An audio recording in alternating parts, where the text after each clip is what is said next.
Yeah, so I tested positive yesterday it was from last Thursday, but got the results back. Bex and I both went and got the blood test for COVID-19, and the results were positive for both of us. For the antibodies. Right. So you don't have COVID I don't have an now. active infection. Now, I had it back in, and this makes total sense now. So I'm just going to lay out a timeline, because initially I got tested, and we thought it was negative. I'm going to explain why. So back in March 16th, 17th-ish, I started having a fever and other symptoms. Right. Very light cough, light fatigue. Yep. Pretty serious fever. I've never had a fever for 8 days before.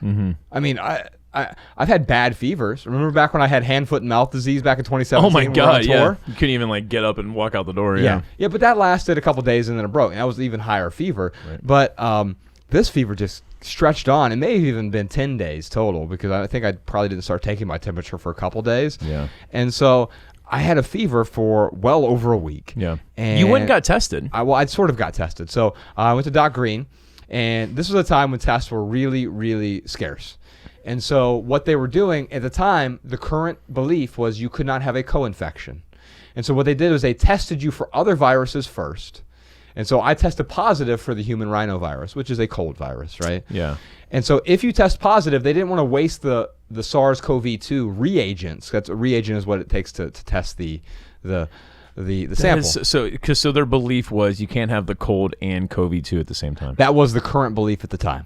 That has since been proven false. That is not factual. Wow. And so the good news is I didn't end up having to pay for that first test, which thank goodness. Oh, good. It was like a $500 test. Yeah.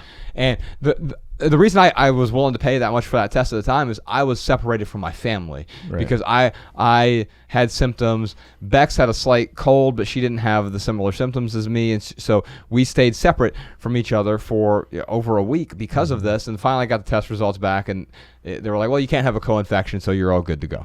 Well, it turns out that's not true. Yeah. And so and it makes sense now, because the human rhinovirus is not it's a cold. It's a common cold. You're not gonna have a fever for 8 days, 9 days, 10 days with a common cold. Yeah. And so back in March, I had the coronavirus. I had COVID-19. And this test, by the way, is 99.9% accurate. And the way they know that, and this was done through LabCorp. By the way, if you want to do a test, I don't get anything for telling you this, but if you're interested, our friend Adam Lamb is the guy who I bought it from. They're relatively inexpensive now. I think they're just over $100, $149 or something like that. Well, it's relatively inexpensive compared to a $500. Yeah, compared to what it was. So let's talk about why this test is 99.9% accurate. I'm going to do that. So, Sean, put a link to it in the show notes. It's just renewliferx.com/COVID if you want a test for yourself. They'll send you to a local LabCorp, and then you get your blood drawn like normal,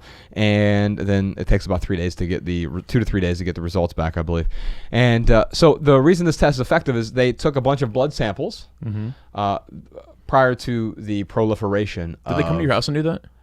I don't know if they can or they can't. I went to a lab. You went to a lab. Yeah.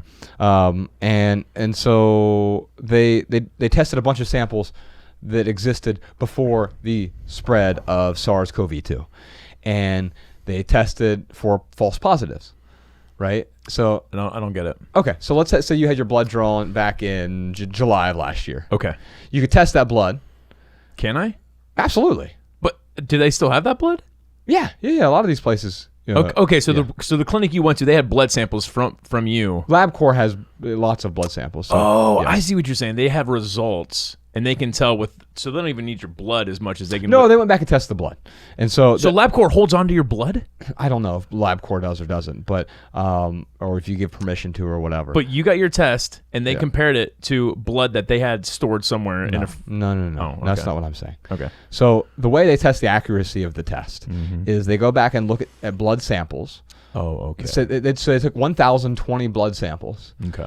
And they said, we want to see what the false positive rate on this test is. And I was thinking it was probably going to be 10%, 20% even. Right. And they, out of 1,020 samples, one false positive came back. Okay. And so it's a statistically viable sample size. The test is over 99%. I see. Accurate. So the way that they confirm this test was going back and testing 1,020 samples that they had. Exactly. And then To make sure there aren't Yes, a bunch okay. of false positives. I see. Now, if they would have come back with, there's 600 false positives, well, then it's a useless test. Or even if it was 500 or 400, whatever. Are you going to donate blood now? I mean, I could, I guess, if it was helpful. Yeah, I'd be happy to. Yeah. And so the reason I bring this up is I am slightly immunosuppressed. I'm on a medication for Crohn's disease that I'm not severely immunosuppressed, and I'm not immunocompromised necessarily. I thought it would have killed you, honestly. I was worried about you getting it. I was worried too that like something terrible could happen. And here's the thing: it was not fun. Having a fever for 8 days, having all these symptoms, fatigue, etc. It was not bad, but it was not nearly. I mean, it wasn't hand, foot, and mouth disease, which was far, far, far, far worse. Would you rather have COVID for 8 days or hand, foot, and mouth disease for 3 days? COVID for 8 days, no question. Really? It's not even close. Okay. For me, now. Right. That said, hand, foot, and mouth disease, I'm sure kills a certain amount of people every year. Yeah. And I dealt with it. It was awful. It was terrible Yeah. sickness back in 2017. And COVID was like, this is a pretty bad cold with a slight fever. So it was, fever never got above 101, I don't think. Yeah. Which is still a fever. I mean, I could feel it. But the whole point being is, I'm relatively healthy other than that medication I'm on. My diet is pristine, my exercise is pristine, and my lifestyle has very little stress, and I sleep a lot. 7-8 hours every night, and I've removed many of the stressors from my life.